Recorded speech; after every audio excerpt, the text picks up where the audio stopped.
يشاء إلى صراط مستقيم.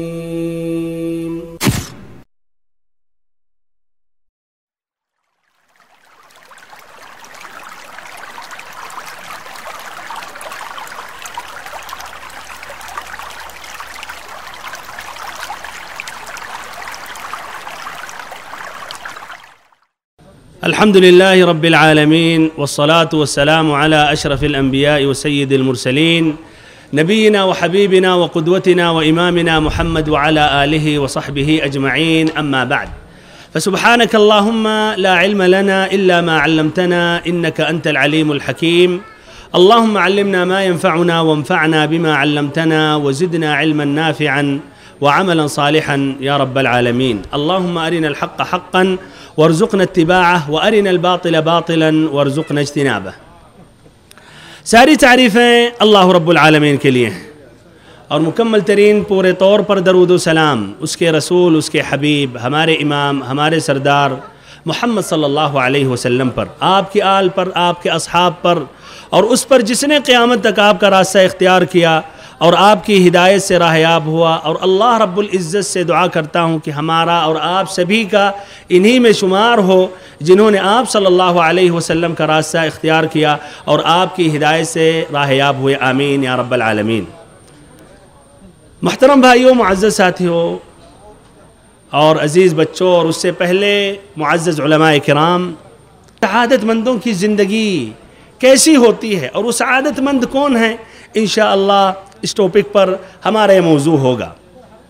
میرے بھائیوں اور محترم ساتھیوں، اللہ رب العزت نے ہم انسانوں کو پیدا کیا، عدم سے اللہ تعالیٰ نے وجود میں لایا، اور ہم سبھی اس روئے زمین پر ہم اپنی زندگی گزار رہے ہیں جہاں اللہ تعالیٰ نے وہ اسباب معیشت کو مہیا کر دیا، آسان کر دیا، اور ساتھ ساتھ اس زمین کو نہایت ہی رب العزت نے خوبصورت بنائی. اور اللہ تعالیٰ نے اس زمین کو بے مقصد، بلکہ اس کائنات کو، یہ کون جو نہایت ہی فسیح اور وسیع ہے، جس کی انتہا ابھی بھی دنیا والے نہیں سمجھ سکے ہیں اور غالباً نہیں سمجھ سکتے. کئی سیارے ہیں اس کون میں، لیکن اس میں صرف یہ زمین رہنے کی قابل ہے جو اللہ تعالیٰ نے انسانوں کے لیے مہیا کیا، اور ان سیاروں کو مہیا نہیں کیا، اس لیے ادھر کوئی نہیں رہتا ہے اور وہاں کوئی مخلوق نہیں ہے جس پر اللہ تعالیٰ کی عبادت فرض ہے. میرے بھائیوں اور محترم ساتھیوں، اللہ تعالیٰ نے یہ آسمان زمین کو بے مقصد نہیں بنایا.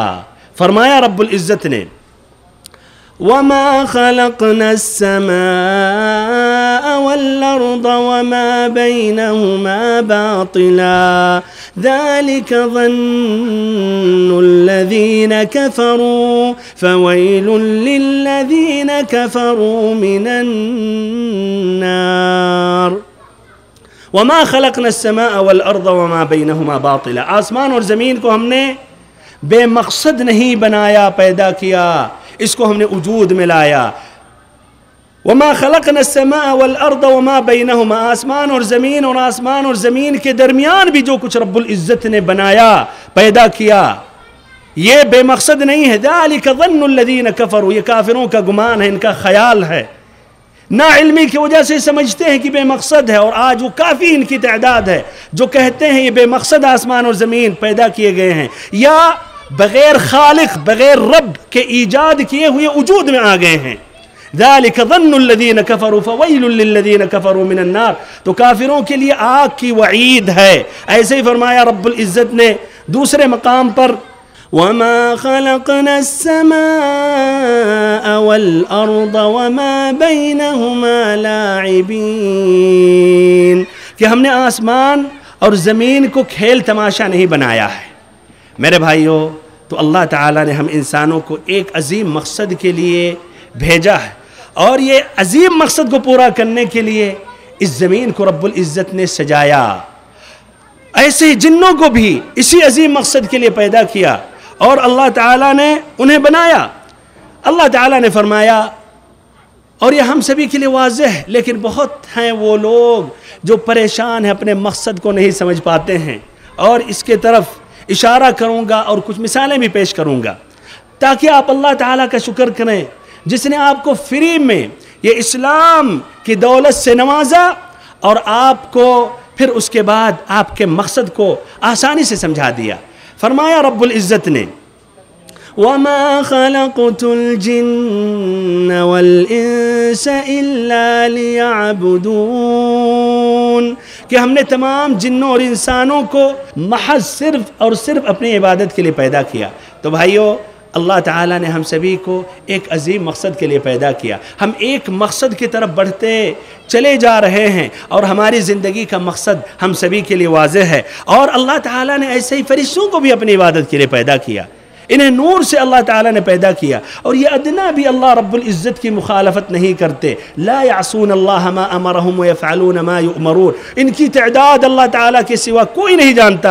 آسمانوں میں فرشتوں کی کافی تعداد ہے اور مختلف عبادتوں میں لگے ہوئے ہیں، کوئی سجدے کی حالت میں، کوئی رکوع کی حالت میں، کوئی ذکر سے منقطع نہیں ہو رہا ہے۔ اور قیامت کے دن رب العزت جب انہیں حکم دے گا کہ سر اٹھاؤ تو کہیں گے سبحانک ما عبدناک حق عبادتک، اے رب العزت تو ہر عیب سے پاک ہے، ہم نے تیری کما حق ہو عبادت ہی نہیں کی۔ ایسے ہی بھائیو، صرف انسان جن فرشتے نہیں، اللہ تعالیٰ کی ہر مخلوق، جاندار یا بغیر جاندار، جان والی جس میں جان ہے یا بغیر جان ہے، زبان جسے اللہ نے دی ہے یا نہیں دی ہے، ہر چیز، ہر مخلوق اللہ تعالیٰ کی تسبیح پاکی بیان کرتی ہے۔ وَإِن مِّن شَيْءٍ إِلَّا يُسَبِّحُ بِحَمْدِهِ وَلَكِن لَا تَفْقَهُونَ تَسْبِيحَهُمْ، ہر چیز رب العزت کی تسبیح، پاکی، کبریا، بڑائی بیان کرتی ہے، اللہ تعالیٰ کا وہ ذکر کرتی ہے، لیکن تم اس کی حقیقت کو نہیں سمجھتے ہو۔ سننا چاہو تو نہیں سن سکتے، دیکھنا چاہو تو نہیں دیکھ سکتے۔ تو ہر چیز بھائیو اللہ کی عبادت کر رہی ہے۔ یہی ایک انسان سرکش ہے، ایک انسان یا اللہ تعالیٰ سے بغاوت کرتا ہے، بلکہ اللہ تعالیٰ سے چیلنج کرتا ہے، بلکہ لڑنے کے لیے بھی تیار ہو جاتا ہے۔ یہ گستاخ ہے، یہ انسان جس کو رب العزت نے اپنی نعمتوں کے ساتھ پیدا کیا اور نعمتوں سے رب العزت نے اسے پالا، ناشکری کرتا ہے، جبکہ یہ سبھی اللہ کے بندے ہیں۔ بندگی کو سمجھیں یا نہ سمجھیں، رب العزت نے فرمایا ان کل من فی السماوات والارض الا آتی الرحمن عبدا لقد احصاهم وعدهم عدا وكلهم آتیہ یوم القیامت فردا، جتنے آسمان میں ہیں، زمین میں ہیں، یہ سب اللہ کے بندے ہیں اور کوئی ان میں سے غائب ہونے والا نہیں ہے، ضائع ہونے والا نہیں ہے۔ کوئی یہ توقع نہ کرے، اس گمان میں، اس غلط فہمی میں نہ رہے کہ مرنے کے بعد شاید وہ ضائع ہو جائے، اللہ تعالیٰ کے پاس پیش ہونے والا نہیں ہے، یہ ناممکن ہے۔ سب کا حساب ہے، سب کے بارے میں رب العزت کو علم ہے، اور سبھی کے سب قیامت کے دن تنہا رب العزت کے سامنے پیش ہونے والے ہیں۔ میرے بھائیوں اور محترم ساتھیوں، یہ عظیم مقصد جو اللہ تعالیٰ کی عبادت ہے، یہ اللہ تعالیٰ کی عبادت کے لیے نہ مخصوص زمانے ہیں، نہ مخصوص اس کے لیے مقامات اور جگہیں ہیں۔ اللہ تعالیٰ کی عبادت کے لیے صرف سال میں رمضان کا مہینہ نہیں ہے، نہ ہفتے میں جمعہ کا دن ہے، نہ ایسے اللہ تعالیٰ کے عبادت کے لیے مخصوص مقامات اور جگہیں ہیں، یعنی مکہ یا مدینہ یا مسجد حرام یا مسجد نبوی یا ایام حج میں یا ایام عمرہ میں۔ ہم جہاں کہیں بھی ہیں، کسی بھی زمین کے اوپر، اسلامی ملک، غیر اسلامی ملک، بلکہ آسمان اور زمین کے درمیان ہوائی جہاز سے ہم سفر کر رہے ہیں تو ہم اللہ کے بندے ہیں اور اللہ تعالیٰ کی بندگی واجب ہے۔ بلکہ اگر قدرت اللہ نے دیا، چاند تک پہنچ گئے، کسی اور سیارے پر پہنچ گئے، تو ہاں بھی آپ اللہ کے بندے ہیں۔ جب تک آپ کی یہ زندگی باقی ہے، سانس لے رہے ہیں، آخری کڑی جو سانس کی ہوگی، جب تک آپ اللہ کے بندے ہیں۔ اس سے پہلے کوئی اپنے آپ کو یہ سمجھ لے کہ آزاد ہو گیا یا معاف ہو گیا یا سمجھے کہ مخصوصی ایام میں عبادت کرنی ہے، تو حقیقت میں اپنے مقصد کو نہیں سمجھ رہا ہے، اور اس کی پکڑ ہوگی قیامت کے دن۔ رب العزت نے فرمایا وَاعْبُدْ رَبَّكَ حَتَّى يَأْتِيَكَ الْيَقِينَ، کہ اللہ تعالیٰ کی عبادت کرتے رہے، یقین یعنی موت آنے تک۔ میرے بھائیوں اور محترم ساتھیوں، یہ اللہ تعالیٰ کی جو ہم عبادت کرتے ہیں، اللہ تعالیٰ کو کوئی فائدہ ملنے والا نہیں۔ ہم سبھی جتنے لوگ آج ہیں اس زمین پر 6 بلین سے زیادہ، سبھی کے سب ایک دم متقی پرہیزگار ہو جائیں تو اللہ تعالیٰ کی بادشاہت میں کچھ اضافہ ہونے والا نہیں، اللہ تعالیٰ کو فائدہ ملنے والا نہیں، اور سب کے سب مل کر سب سے بڑے فاجر اور فاسق کی طرح ہو جائیں تو اللہ تعالیٰ کو کوئی نقصان پہنچنے والا نہیں۔ بھلائی کریں گے تو اپنے لیے اس میں بھلائی ہے، خیر ہے، اور برائی کریں گے تو ہمارا نقصان اور گھاٹا ہے۔ لیکن بھائیو، اگر ہم اللہ کی عبادت کریں تو یہ آخرت سے پہلے دنیا میں سعادت، خوشی اور راحت ہے۔ آخرت سے پہلے دنیا ہی میں خوشی، سکون اور راحت ہے۔ اور یہ بات جو میں کہہ رہا ہوں یہ کسی مجرب کا تجربہ نہیں نقل کر رہا ہوں، نہ کسی ڈاکٹر کا نسخہ ہے جو میں آپ لوگوں کو سنا رہا ہوں، نہ کسی حکیم کی حکمت ہے۔ یہ رب العزت جس نے ہمیں اور آپ کو بنایا، جس نے اس زمین کو وجود میں لایا، اس کا کہنا ہے، جو انسانوں کے بارے میں بہتر جانتا ہے۔ اس رب العزت کا فرمان ہے، من عمل صالحا من ذکر او انثى وهو مؤمن فلنحيينه حياة طيبة ولنجزينهم أجرهم بأحسن ما كانوا يعملون۔ من عمل صالحا، جس نے نیک عمل کیا، جس نے اللہ کی عبادت کی، من ذکر او انثى، مرد ہو یا عورت، فلنحيينه حياة طيبة، اس کی زندگی کو ہم خوشیوں سے، مسرتوں سے بھر دیں گے، آرام کی زندگی گزارے گا، پر لطف زندگی حاصل کرے گا، اور سکون اور راحت کی زندگی گزارے گا۔ یہ اللہ تعالیٰ کا کہنا ہے۔ یعنی سعادت اگر آپ تلاش رہے ہیں تو اس کے لیے آپ نیک عمل کریں، اللہ کی عبادت کریں، اور آخرت میں ان کا اللہ تعالیٰ بہترین بدلہ عطا کرے گا۔ اس سے تو بہتر ہی وہ جنت ہوگی، اس میں کوئی دو رائے نہیں ہے، بلکہ وہی حقیقی سعادت ابدیہ ہوگی جو جنت میں ہوگی۔ لیکن جس طرح کی شیخ الاسلام ابن تیمیہ رحمہ اللہ نے کہا، ان فی الدنیا جنتا لا يدخلها، ان فی الدنیا جنتا لا يدخل جنت الآخرہ الا من دخل جنت الدنیا، کہ دنیا میں بھی اللہ نے ایک جنت عطا کی ہے، جنت دی ہے، جو دنیا کی جنت میں داخل نہیں ہوگا وہ آخرت کی جنت میں داخل نہیں ہو سکتا ہے۔ یہ کون سی جنت ہے؟ یہ اللہ تعالیٰ کی عبادت والی جنت۔ عبادت جب اللہ کا انسان کرتا ہے تو وہ راحت اور سکون، یہ جنت حقیقت میں اس کو ملتی ہے۔ میرے بھائیوں اور محترم ساتھیوں، ایسے ہی فرمایا کسی ایک بزرگ نے یا عالم نے کہ مساکین اہل الدنیا خرجوا من الدنیا ولم يجدوا ألذ او اطيب ما فيها قيل له ما هو قال معرفة اللہ، کہ دنیا والے کتنے مسکین ہیں، بیچارے ہیں، دنیا کو ترک کر دیے، دنیا سے چلے بھی گئے، مر گئے، اور دنیا میں جو سب سے زیادہ حسین یا سب سے زیادہ لذت پانے والی جو چیز ہے وہ اس کا مزہ بھی نہیں چکھ سکے۔ سب سے زیادہ جو لذیذ چیز ہے، لذت جس میں ہے، جو انتہائی سعادت اور سکون اور راحت ہے، اس کا مزہ بھی نہیں چکھے۔ سوال کیا گیا کون سی چیز؟ تو کہا انہوں نے معرفت اللہ، اللہ کی معرفت، اللہ تعالیٰ کی معرفت، پھر اللہ تعالیٰ کی عبادت۔ میرے بھائیوں اور محترم ساتھیوں، اس کے بالمقابل جو اللہ تعالیٰ کی عبادت سے منہ پھیرے گا، غافل ہوگا، چاہے کافر ہو یا وہ مسلمان، بہت ہے وہ مسلمان جو نام کے مسلمان ہیں، اسی لیے پریشان رہتے ہیں اور اپنی پریشانی ظاہر کرتے ہیں۔ اللہ تعالیٰ نے فرمایا ایسے لوگوں کے بارے میں، وَمَنْ أَعْرَضَ عَنْ ذِكْرِي فَإِنَّ لَهُ مَعِيشَةً ضَنْكًا وَنَحْشُرُهُ يَوْمَ الْقِيَامَةِ أَعْمَى۔ جو اللہ تعالیٰ کے ذکر سے، میرے ذکر سے، عبادت سے، مسجدوں سے، قرآن مجید کی تلاوت سے، ذکر و اذکار سے، دینی مجلسوں سے، صالحین کی رفاقت اختیار کرنے سے، اور ایسے ہی ہر وہ عمل صالح جس کی ترغیب رب العزت نے دی ہے اور نبی اکرم نبی اطہر صلی اللہ علیہ وسلم نے دی ہے، اس سے منہ پھیرے گا، اور اس کے بالمقابل جس سے رب العزت نے یا نبی اکرم صلی اللہ علیہ وسلم نے منع کیا اس میں واقع ہوگا تو اس کی زندگی تنگ ہو جائے گی۔ فَإِنَّ لَهُ مَعِيشَةً ضَنْكَ، اس کی زندگی پریشانی سے بھر جائے گی، احساس کرے گا کہ سینہ تنگ ہے، اور ایسے ہی دلوں میں تاریکیاں چھائی ہوئی ہیں۔ میرے بھائیوں اور محترم ساتھیوں، یہ بات حقیقت ہے، یہ بات حقیقت ہے۔ ہم میں سے بھی کچھ بھائی جب غافل ہو جاتے ہیں، نمازوں کو ترک کرنے لگتے ہیں، یا ایسے ہی فلمیں دیکھنے لگتے ہیں، یا ایسے ہی فاسق فاجروں کے ساتھ زیادہ اٹھنے بیٹھنے لگتے ہیں، بکواس کرنے لگتے ہیں، تو کیا احساس کرتے ہیں؟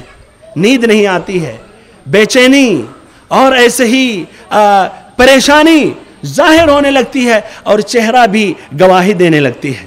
میرے بھائیوں اور محترم ساتھیوں، جس قدر آدمی اللہ تعالیٰ کی عبادت سے دور ہوتا ہے تو اسی قدر اس کی پریشانی بڑھتی رہتی ہے۔ پیر کا دن جو بھی گزرا ہے 10 سپٹمبر، یہ الیوم العالمی لمنع الانتحار، خودکشی کی روک تھام کا عالمی دن تھا، خودکشی کی روک تھام کا ما بین الاقوامی وہ دن تھا، جس کا مقصد ہے لوگوں کو سمجھانا کہ خودکشی نہ کریں اور وہ زندگی میں جینے کے اور خوشی کے ساتھ جینے کی کوشش کریں، جبکہ وہ خود یہ جو سمجھیے یہ میسج دینا چاہتے ہیں وہ خود اپنا حقیقی مقصد نہیں سمجھ پا رہے۔ بہرحال اس سروے کے مطابق بتایا کہ سال میں 1 ملین آدمی اور عورت خودکشی کرتے ہیں، 1 ملین 10 لاکھ، یعنی تقریباً ہر مہینے میں 1 لاکھ، یعنی اتنی تعداد میں جنگ، لڑائی، فتنے جو ہوتے اس سے بھی لوگ پبلک نہیں مر رہی ہے اس دنیا میں۔ اب 1 ملین یعنی ہر 40 سیکنڈ میں 1 آدمی 1 عورت خودکشی کر رہے ہیں، اور عورتوں کی تعداد بھائیوں زیادہ ہے، ویسے آج عورتوں کا شاید انتظام نہیں ہے، تو عورتوں کا زیادہ ہے، اور وہ اپنے مقصد میں آدمیوں کی بنسبت زیادہ کامیاب ہوتی ہے، اس لیے ان کے پاس جو ہیلے ہوتے ہیں وہ آدمیوں سے زیادہ ذرا مضبوط ہوتے ہیں، اور پلاننگ ان کی زیادہ مضبوط ہوتی ہے۔ ماٹی کا تیل لے لی، نہا لی، پھر اس کے بعد ماچس جلا دی، اب کون تھامے گا، روکے گا؟ یا کنویں میں کود گئی، اب کون کنویں سے نکالے گا؟ یا چوہے مارنے والی دوائی خود نکل لی، یا کوئی بھی دوائی کافی تعداد میں کھا لی۔ بہرحال کہنے کا مقصد یہ 1 ملین جو خودکشی کر رہے ہیں، پھر بھائیوں 5 ملین سال میں جو خودکشی کرنا چاہتے ہیں لیکن ان کو بچا لیا جاتا ہے، یعنی ہر 40 سیکنڈ میں 1 خودکشی کامیاب ہوتی ہے، اور ایسے ہی ہر 8 سیکنڈ پہ 1 خودکشی کرنے والا کرتا ہے، خودکشی کرنا چاہتا ہے لیکن کامیاب نہیں ہوتا ہے۔ اب آپ اندازہ لگائیں پھر اور کتنے ملین ہوں گے جو پلاننگ کرتے ہیں لیکن کرتے نہیں ہیں۔ پھر اس طرح آپ اندازہ لگائیں کتنی ملین اس دنیا میں ہیں جو سوچتے ہیں، پھر آپ اندازہ لگائیں کہ کتنی ملین میں وہ لوگ ہوں گے جو بیمار ہوں گے، پھر کتنے ملین ہیں جو پریشان ہیں، پھر کتنی ملین، اس طرح آپ کافی سمجھیے انسانیت یا انسانیوں کا ایک بہت بڑا طبقہ ہے جو پریشان ہے۔ اور اس سروے کے مطابق وہ ترقی یافتہ ملکوں میں خودکشی کرنے والوں کی تعداد زیادہ ہے، یعنی یورپ میں، امریکہ میں، اور سبحان اللہ اس سروے میں اسلامی ملک کا ذکر نہیں آیا، جبکہ اسلامی ملک میں بھی ہو رہا ہے۔ وہ مسلمان جو ضعیف الایمان ہیں، قضاء و قدر پر ایمان نہیں ہے، اور پہلے ہی سے وہ کمزور رہتے ہیں، تو وہ بھی خودکشی کر بیٹھتے ہیں، لیکن اس سروے میں نہیں آیا کوئی بھی اسلامی ملک، نہ افریقہ کا نہ ایشیا کا۔ میرے بھائیوں اس کی وجہ کیا ہے؟ اس میں میں نے عجیب تعجب کیا، وہ اخبار العربیہ میں جو میں سن رہا تھا، تعجب کیا کہ یہ بتایا جا رہا کہ وجہ کیا ہے؟ اقتصادی دباؤ۔ پھر وہ سروے پیش کرنے والا بھول رہا کہ ان ملکوں کا نام لے رہا ہے جو اقتصادی اعتبار سے سب سے زیادہ خوشحال ہیں، آزادیاں ہیں، اور ماشاءاللہ ہر اعتبار سے، دنیاوی اعتبار سے یہاں بہت سے ملکوں سے بھاگنے کی، وہاں پہنچنے کی کوشش کرتے ہیں، یہاں تک کہ اپنے جانوں پر کھیلتے ہوئے، بچاتے ہوئے، اور سمندر میں غیر شرعی قانونی طریقے سے پہنچنے کی کوشش کرتے ہیں. جس طرح ابھی آپ 40 مرد، عورت، بچے سمندر میں ڈوب کے مر گئے، تونس سے جو جانا چاہ رہے تھے اٹلی یا یورپ پہنچنا چاہ رہے تھے. المہم ان کے نزدیک وہی جنت ہے، وہاں وہ جو جنت تصور کر رہے ہیں وہاں کے لوگوں کی بات ہے. اور میرے بھائیوں، صرف سروے ہی سے دور دور سے کیوں میں بات بتاؤں، قریب سے بتا رہا ہوں. اللہ کے فضل و کرم سے دعوت و تبلیغ کے سلسلے میں ان ملکوں میں بھی جانے کی توفیق ہوئی اور وہاں لوگوں سے قریب ہو کر ملا. متعدد واقعات، اگر میں یہ واقعات صرف یہی بتاؤں خودکشی کے، تو میرا موضوع بدلنا پڑے گا کہ خودکشی کے طریقے یا خودکشی کے اسباب یا المہم جو بھی موضوع ہے، تو صرف اشارات ذکر کر رہا ہوں. ایک مرتبہ ناروے میں، یا ناروے کا میں نے سفر کیا، اور وہاں تحدیداً ایک شہر ہے جس کا نام ترومسو. اس ترومسو 2 مہینہ مسلسل دن سال میں آتا اور مسلسل 2 مہینے رات، یعنی جون جولائی میں پورا 24 گھنٹہ سورج 24 گھنٹہ ایک لمحے کے لیے بھی ڈوبتا نہیں ہے، ایک دم سامنے نظر آتا رہتا. 12 بجے رات آپ حساب لگائیں، 2 بجے 3 بجے فجر سورج دیکھتے رہے. اور پھر ایسے ہی مزید جو یہ اکتوبر یا آخری جو مہینے اور جنوری میں، اس میں رات ہی رات. یہ جب رات ہی رات آتا اور تقریباً وہ سویڈن کا جو علاقہ ہے، آئس لینڈ اور دانمارک، اس میں ٹھنڈیوں میں سورج نکلتا بھی ہے تو روشنی سے محروم رہتے ہیں اور کافی گھنٹے کے لیے نکلتا ہے. تو ان دنوں میں خودکشی کرنے والوں کی تعداد بڑھ جاتی ہے. اس کی وجہ کیا ہے کہ سینے میں جو تاریکیاں احساس کر رہے ہیں، اللہ تعالیٰ سے دوری، پھر مزید اللہ تعالیٰ سے جو دوری ہے، مزید یہ دن اور رات کی جو ظلمت انہیں ڈھانپ لیتی ہے اور ان کے اوپر چھا لیتی ہے. اور اس طرح تاریکیاں ہی تاریکیاں، اندر بھی تاریکیاں، باہر بھی تاریکیاں، باہر نکلیں تب بھی تاریکیاں. بھائیو، لائٹ سے آپ دن نہیں بنا سکتے ہیں، ہاں دن کو رات بنا سکتے ہیں، پورا کمرہ پیک کر لیں، لیکن آپ رات کو دن بنائیں، جتنا بھی ٹیوب لائٹ لگا دیں وہ رات ہی رہے گا، وہ اللہ تعالیٰ کے سورج کا مقابلہ نہیں کر سکتا. بہرحال تو وہاں کے ایک واقعہ، وہاں ایک مسلمان ڈاکٹر سے ملاقات ہوئی. تراویح کی نماز میں برابر وہ ڈاکٹر صاحب آتے تھے، تراویح کی نماز کے بعد بھی ان کے ساتھ بیٹھنا بھی ہوتا تھا. ایک مرتبہ بات چھڑی خودکشی کے بارے میں، تو اور انہوں نے تو سر پکڑ لیا کہ یہاں کے بارے میں کیا میں بتاؤں. میں نے کہا ابھی ڈاکٹر صاحب بطور عبرت کچھ تو بتائیں. تو انہوں نے کچھ واقعات بیان کیا، اس میں سے ایک واقعہ بیان کر رہا ہوں. کہتے ہیں ایک مرتبہ اپنے ہاسپٹل میں، اپنے کلینک میں رات کی ڈیوٹی تھی، بیٹھا ہوا تھا کہ اچانک کچھ لوگ اور عورت ایک نوجوان لڑکی کو لا کر ہمارے سامنے انہوں نے پیش کیا. لڑکی کی عمر 22-24، یعنی کہ بھائیو ذات طلاق کا مسئلہ تھا، یا سمجھیے اس عمر میں شادی اس کی نہیں ہوئی، نہیں، بالکل آزاد، بہت کچھ کر سکتی ہے، بلکہ دنیاوی اعتبار سے آرام ہی کی زندگی گزار رہی تھی، اور یہی آرام کی زندگی کے نتیجے میں آج یہاں پہنچ رہی ہے. گھر والوں نے کہا ڈاکٹر صاحب دیکھیے یہ ہماری بیٹی ہے، بہن ہے، یہ خودکشی کرنے والی تھی، آخری وقت میں ہم لوگ نے پکڑ لیا، جان اس کی ہم نے بچا لیا، اب آپ علاج کریں، اب آپ ڈاکٹروں کا کام ہے. ڈاکٹر صاحب نے کہا کہ واللہ میرے پاس اس کا علاج تھا، اور آسان نسخہ، فری میں جڑی بوٹی اور ایک دم نیچرل سمجھیے علاج، اور وہ بھی فری میں، مفت میں، اور صرف آدھے منٹ کی بات ہے. لیکن اگر وہ نسخہ میں بتاؤں تو مجھے نکال دیا جائے گا، ہمیں پھر وہ ہاسپٹل مکمل طور پر چھوڑنا پڑے گا. اسی لیے میں عاجز اور قاصر رہا، اوریجنل علاج نہیں دے سکا. یہ کیمیاوی علاج جو یہ ڈاکٹر جو بتاتے ہیں، جو ہمیں پڑھاتے ہیں، وہی علاج دینا ہوا. بہرحال وہی علاج میں کا ایک پہلا مرحلہ یہ ہے کہ پوچھا کہ بیٹا یہ بھیانک قدم، جس کا معنی مطلب اچھی طرح جو اپنے آپ کو اس میں ڈالنا چاہتا، سمجھتا کہ زندگی کی آخری ہے، آخری مرحلہ ہے، اتنا بڑا بھیانک قدم جو تم اٹھا رہی تھی، وجہ کیا ہے، سبب کیا ہے، کیا مشکل ہے؟ ڈاکٹر صاحب کہتے واللہ اس نے جواب دیا جواب سننے کے بعد میں حیران ہو گیا اور کہا یہ عقل مند ہے، یہ باقی بیوقوف ہیں، اس عقل مند لڑکی کو، ان بیوقوفوں کو ہمارے سامنے پیش کرنا چاہیے علاج کے لیے، نہ کہ اس ہوشیار نوجوان لڑکی کو۔ جواب اس نے کیا دیا؟ جواب دیا کہ میں نے اپنی زندگی کے بارے میں، اپنی زندگی کے مقصد کے بارے میں سوچا، اپنی زندگی کا مقصد میں تلاش رہی ہوں، ڈھونڈ رہی ہوں، اس زندگی کا کوئی مقصد مجھے نہیں نظر آ رہا ہے، اس زندگی کا کوئی مقصد ہی نہیں نظر آ رہا ہے۔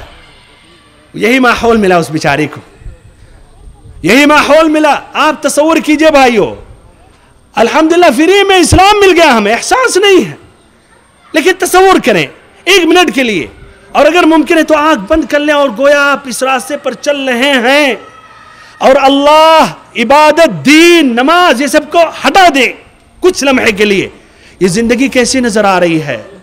واللہ تاریکیاں ہی تاریکیاں ہیں، ہر چیز کا اس دنیا میں مقصد ہے، جتنے چیزیں دیکھیں اس کا بھی ایک مقصد ہے، یہ پانی کا بھی یہ مقصد، اس کے بغیر رہنا ہی زندگی ہی ناممکن ہے، یہ بھی دیکھیں بھائیوں نے لایا، یہ موبائل، یہ میک، سب کچھ کا ایک مقصد ہے، یہ انسان جس نے ان چیزوں کی ایجاد کی اس کا کوئی مقصد نہیں، مرنے کے بعد ختم ہو جائے گا، مٹی میں گل سڑ جائے گا، ختم، یہی مقصد۔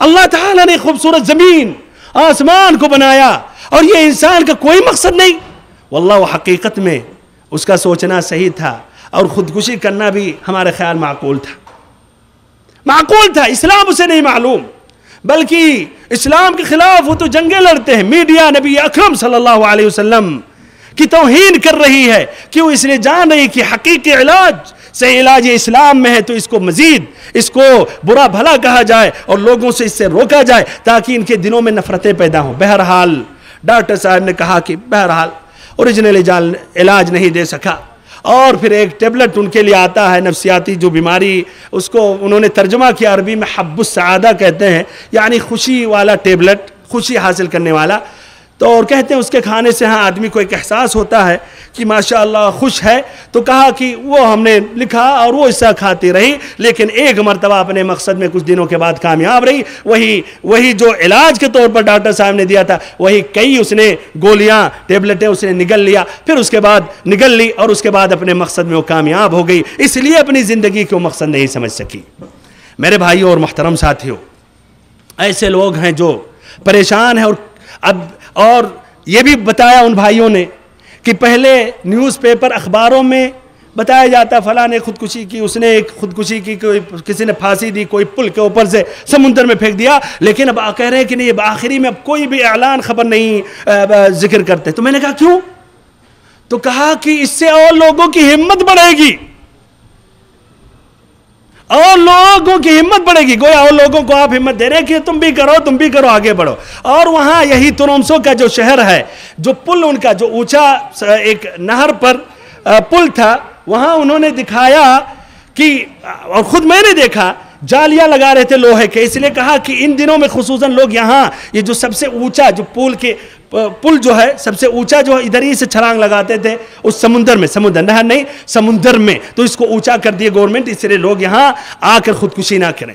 میرے بھائی اور محترم ساتھیوں، ایک دوسرا واقعہ ذکر کر رہا ہوں، اور ساتھ ساتھ ہمیں یہ اللہ تعالیٰ کی جو سب سے عظیم نعمت ہے احساس کرنا چاہیے، اور زندگی کا جو مقصد ہے ذرا ہم اچھی طرح سمجھیں، اور سمجھنے کے بعد مکمل طور پر یہ مقصد میں ہمیں کامیابی اور کامرانی کے لیے پھر ہمیں پورا عزم مصمم ہونا چاہیے۔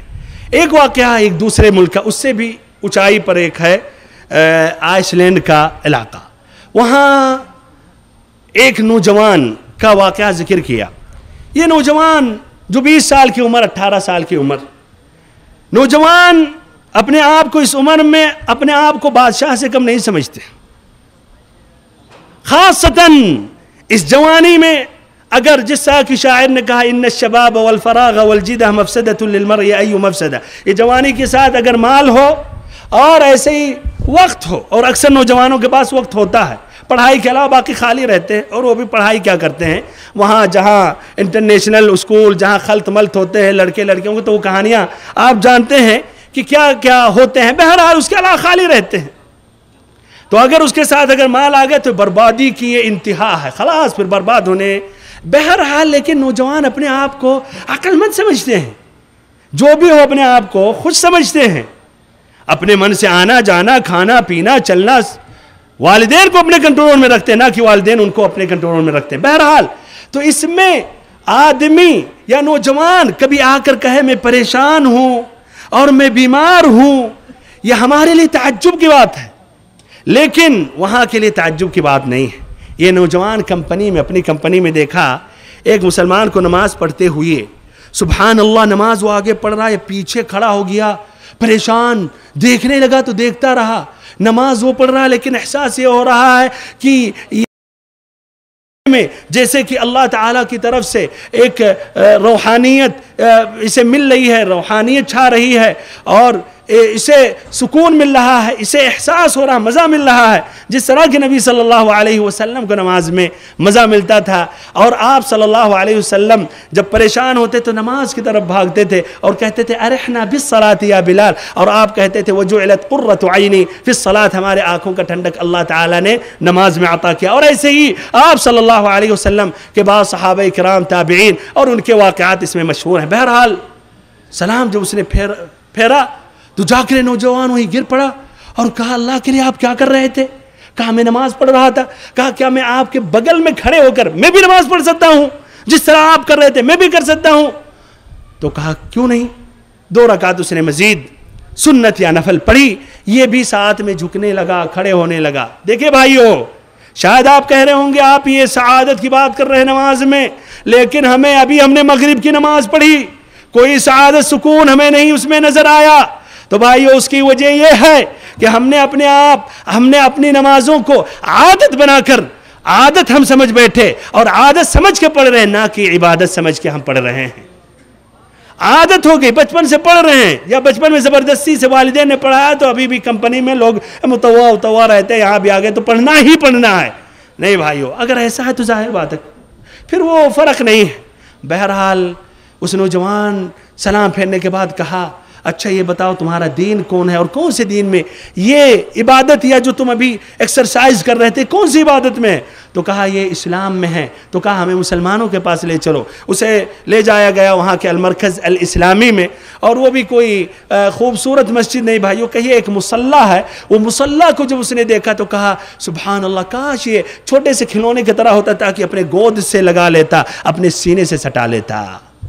واللہ بات بھائیو حقیقت میں بیان کر رہا ہوں جس طرح کہ بھائیوں نے سنایا، اس میں مبالغہ نہیں کر رہا ہوں، نہ بڑھا رہا ہوں، نہ ادبی اسلوب یا ناولی اسلوب استعمال کر رہا ہوں۔ جو حقیقت ہے وہی الفاظ میں کچھ تعبیر میں کچھ آگے پیچھے ہو سکتے ہیں۔ تو اللہ تعالیٰ کا ہم سبھی کو شکر کرنا چاہیے اور یہ ہمیں مقصد کو سمجھنا چاہیے، اور یاد رکھیں کہ آخرت سے پہلے دنیا ہی میں سعادت ہے اور جنت ہے۔ جس طرح کہ شیخ الاسلام ابن تیمیہ رحمہ اللہ نے کہا، ایسے ہی شیخ الاسلام ابن تیمیہ رحمہ اللہ کہتے تھے، اور یہ بات صرف ان کی نہیں ہے، ہر اس بندے کے لیے، ہر وہ مسلمان کے لیے جو عبادت گزار ہے، جو اپنے مقصد یا زندگی کا مقصد جو سمجھتا ہے، کہتے تھے وَمَا يَفْعَلُ أَعْدَائِي بِي أَنَا جَنَّتِي وَبُسَّانِي فِي صَدْرِي حَبْسِي خَلْوَةٌ وَإِخْرَاجِي مِن بَلَدِي سِيَاحَةٌ وَقَتْلِي شَهَادَةٌ، کہ ہمارے دشمن ہمارا کیا بگاڑیں گے، ہمارے دشمن ہمارا کیا بگاڑ سکتے ہیں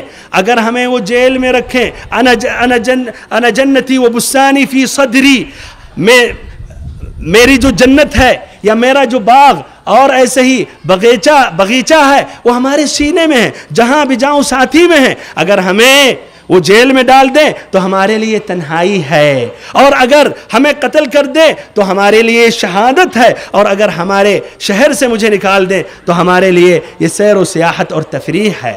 میرے بھائیوں اور محترم ساتھیوں، ایسے ہی دوسرے نے کہا کہ لو يعلم الملوك وابناء الملوك ما نحن فيه لجالدونا عليها بالسيوف، کہ اگر بادشاہ اور بادشاہ کے بیٹے جانتے کہ ہم کس نعمت میں ہیں، کس سعادت میں ہیں، کس خوشی میں ہیں، تو اللہ کی قسم تلواروں کے ساتھ آ کر ہم سے جنگ کرتے اور اس جنت کو چھیننے کی کوشش کرتے۔